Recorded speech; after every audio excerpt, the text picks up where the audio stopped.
जी किस स्टैंडर्ड से आके यहाँ किस तरह जिंदगी गुजार रही थी, बेकदरी की है तुम लोगों ने उसकी।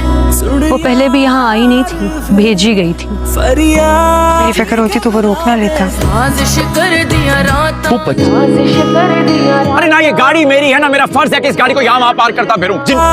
उसामा ने कॉल या मैसेज करके तुम्हारी खैरियत मालूम की? उसे मेरी अगर वो गाड़ी वापस जाएगी तो फिर मुझे भी वापस जाना है। जिनकी है उनके पास वापस आएगी, वापस भेजो इसको। जिनकी वो गाड़ी है मैं भी उन्हीं की हूँ। इस कहानी का ताना बना मादी आसाइशों और इंसानी जज्बों के गर्द घूमता है वो तमाम तर मुराद और दौलत जिसके लालच में समीर ने मनाल को घर से भागने पर अकसाया था। उसामा की नज़र में उनकी कोई अहमियत नहीं। उसामा एक ऐसा इंसान है जो खुददारी और सादगी को तरजीह देता है। यही वजह है कि जब मनाल के घर वाले उसकी आसाइश के लिए एक कीमती गाड़ी भेजते हैं तो उसामा उसे अपनी अना और उसूलों के खिलाफ समझते हुए फौरन वापस करने का फैसला करता है। लेकिन यही फैसला दोनों के दरमियान एक बड़ी खलीज पैदा कर देता है।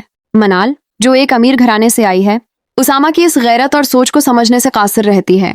उसे लगता है कि उसामा इसके खानदान की दी हुई सहूलत को ठुकरा कर दरअसल उसकी तजलील कर रहा है। वो गुस्से और दुख की हालत में उसामा से कहती है कि अगर उसके घर से आई हुई गाड़ी की इस घर में जगह नहीं तो उसका अपना वजूद भी उसी घर से वाबस्ता है, लिहाजा उसे भी यहाँ रहने का कोई हक नहीं। मनाल का ये जमला उसके अंदरूनी करब और टूटते हुए मान का इकास है। वो इस उम्मीद में घर छोड़कर चली जाती है कि उसामा उसे रोकेगा, मगर उसामा की खामोशी उसके जख्मों पर नमक पाश देती है। दूसरी तरफ उसामा के वालिदीन उस सूरत हाल पर शदीद परेशान हैं। वो जानते हैं कि मनाल ने उस घर में रहकर अपने मयार से बहुत कम पर समझौता क्या है। उसामा के वालिद अपनी बीवी और बेटे को सख्त डांटते हैं कि उन्होंने एक ऐसी लड़की की कदर नहीं की जिसने उनके लिए अपनी खुशियां कुर्बान कर दें। कहानी में बिलाल का किरदार एक मुस्बत मोड़ लाता है। जहां दानियाल अपनी बहन का दुश्मन बना हुआ है वहीं बिलाल अपनी समझदारी से उसामा से मुलाकात करता है।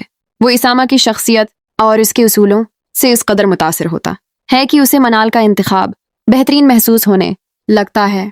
अब देखना यह है कि क्या बिलाल की मुदाखलत और उसामा की पशिमानी मनाल को वापस ला सकेगी या ना, कि ये दीवार इस रिश्ते को हमेशा के लिए ख़त्म कर देगी।